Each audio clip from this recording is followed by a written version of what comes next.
పెట్టుకోలే పర్లేదు. ఓకే ఓకేనా.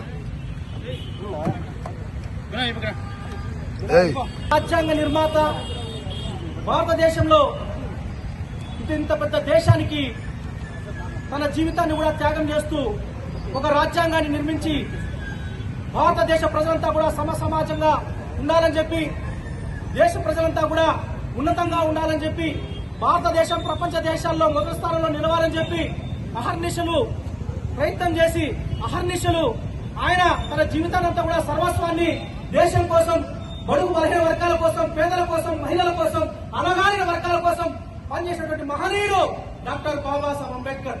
Doctor B R Ambedkar ఈ దేశంలో ఒక వర్గానికో ఒక ప్రాంతానికో సంబంధించిన వ్యక్తి కాదు. ఈ ప్రపంచంలో ఈ భారతదేశంలో ఉన్నటువంటి అందరికీ కూడా హక్కులు కల్పించినటువంటి మహనీయుడు.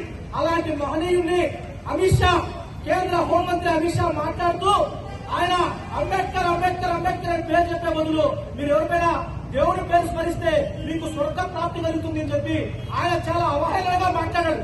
నేను చెప్తా ఉన్నా, బహుజన్ సమాజ్ పార్టీ ఆంధ్రప్రదేశ్ రాష్ట్ర శాఖ నుంచి మొదలప్పటి నుంచి నేను ఒకటే చెప్తా ఉన్నా, అమిత్ షా కేంద్ర హోంమంత్రి నీకు ఒకటి చెప్తా ఉన్నా, మీరు గుర్తుపెట్టుకోవాలి, బాబాసాహెబ్ అంబేద్కరే ఈ దేశంలో మా అందరికీ కూడా కనిపించిన దేవుడు ఎప్పుడో తెలియదు కానీ మాకు కనిపించే ప్రత్యక్ష దైవం మాత్రం doctor Babasaheb Ambedkar, doctor Babasaheb Ambedkar, doctor Babasaheb Ambedkar ఒక్కడే అని చెప్పి నేను సులభంగా తెలియజేస్తా ఉన్నా.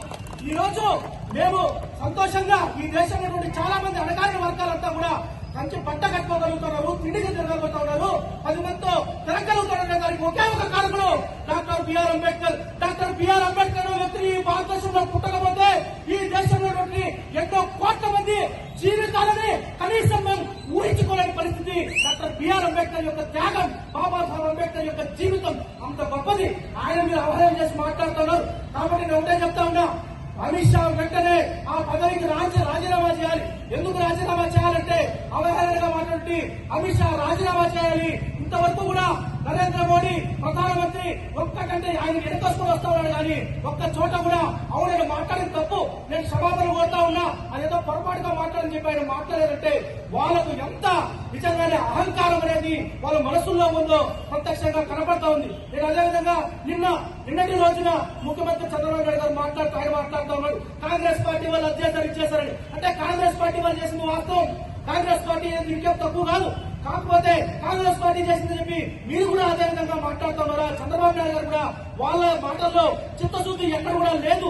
ఈ భారతీయ జనతా పార్టీ కానీ, ఈ కాంగ్రెస్ పార్టీ కానీ, ఈ తెలుగుదేశం పార్టీ కానీ, ఈ జనసేన పార్టీలు కానీ, ఈ పార్టీలంతా కూడా కేవలం ఈ రోజు మాట్లాడిన మాటలు మీరు వెనకేసుకొస్తున్నారు. కానీ ఒకవేళ నిజంగా తప్పు జరిగి ఉంటే మేము తప్పు చేశామని ఒప్పుకుంటే దాన్ని ఎవరైనా హర్షిస్తారే తప్ప, తప్పు చేసి కూడా మేము మాట్లాడలేదు, మేము ఆ విధంగా మాట్లాడతాం దేశ ప్రజలు ఎక్కడ కూడా సహించే పరిస్థితి లేదు. కాబట్టి నేను ఈ రోజు బహుజన సమాజ్ పార్టీ తరఫున నేను దేశ ప్రజలకంతా ఒకటే చెప్తా ఉన్నా, ఈ రోజు మనం అందరం కూడా సంతోషంగా ఉండగలుగుతా ఉన్నాం. ఈ భారతదేశంలో కుల మత వర్గీయ ప్రాంతాలు భేదాలు లేకుండా ఏ విధంగా అయితే మనుషులంతా ముందుకు పోవాలని కోరుకునే మహనీయుడు డాక్టర్ బిఆర్ అంబేద్కర్. కాబట్టి మేము ఇక్కడి నుంచి ఒకటే ప్రభుత్వం డిమాండ్ చేస్తా ఉన్నాం, అమిత్ షా వెంటనే రాజీనామా చేయాలి. జాతికి, భారతదేశ జాతికి అమిత్ షా క్షమాపణ చెప్పాలని చెప్పి ఈ సందర్భంగా డిమాండ్ చేస్తా ఉన్నా. జై భీమ్, జై భారత్, జై డాక్టర్ బాబాసాహెబ్ అంబేద్కర్.